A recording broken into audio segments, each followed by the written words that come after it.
Okay, morning campers. It's been a while since we've put a video together, but it's all been itty bitty.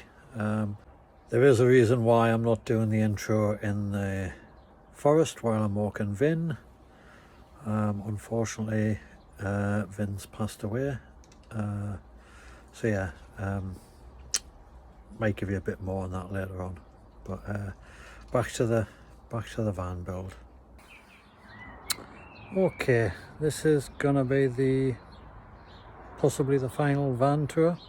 I think we're just about finished it. A couple of odds and sods, but here you go. So it's a Boxer.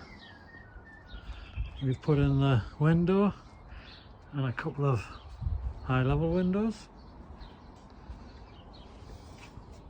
I'm just going to walk around the back. We haven't done anything else to the outside. There's the other high window. And there's the co-driver, or the driver and I'm the co-driver, probably. Tends to be the way it is. So,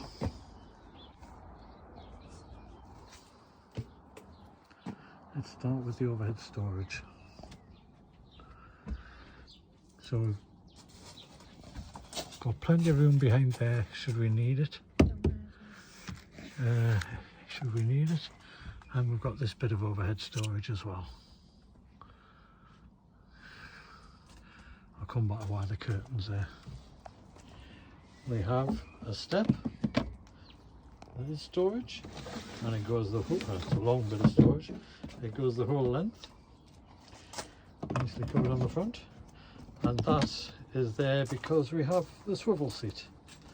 We've kept the two seats because there's three of us now, so we need to keep two seats. So we'll just put both of them on the swivel, and that's how that will do.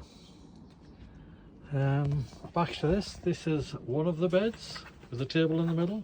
Obviously the table comes out and we put an extra bit between the two seats to make the third bed. There is a plug there and also a plug there if she wants to make charge up or anything. Put a fan in the ceiling,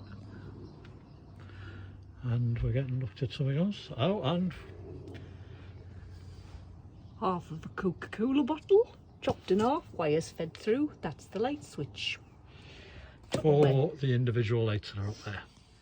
Tupperware pot for the other housing for USB and cigarette lighter. Before we get to the kitchen, let's shut the door, Pet. I'll shut the door. See ya. So, I don't know if I can zoom out to show you this. Oh, I can.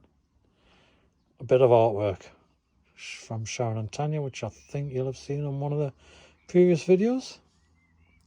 Okay, you can open it again.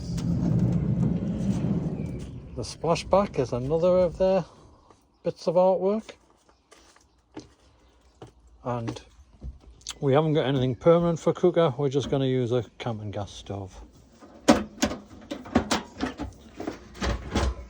And basically when we're running that, we'll stick a bottle next to it and run it. But as this is ideally only a weekend thing, we didn't think it was worth the effort or hassle of getting a full propane tank installed. A couple of cabinets. Basically the cheapo, and there's another one there. Cheapo B&Q jobs already, we just assembled them.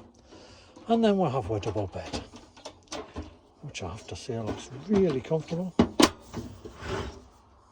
And there's a couple of friends at the back. Jack and Vin. You'll recognise Vin. Jack passed before we actually started this one. And then there's more artwork. To say this is an arty-farty van would be an understatement. But there you go. control for the fan. Control for the fan. To hand. Yeah, to head. And we've put a curtain at the back to stop any unwanted drafts coming through them doors. And this curtain here is for Tanya's privacy when she's get when we convert that to a bed. So that's what that's all about. Anything else to show them? Just the toilet. No, it's a bucket. It's a bucket, yes. Lots of people have put showers in their vans. Now we're Again, gonna ming. we're only away for weekends. And we'll use the facilities wherever we go. We're not that interested in off-grid camping at the minute. But we have the facility. We've got 2 leisure batteries for 12 volt. We haven't got a 240 volt. We haven't got an inverter. So everything we run is 12 volt. And I think that's it. Thank you for watching. And Don't forget to subscribe, watch our adventures, and like what you see. exactly. She's getting well trained. Okie dokie. Bye for now. And we might say goodbye to Vin at the end of this as well. Okay.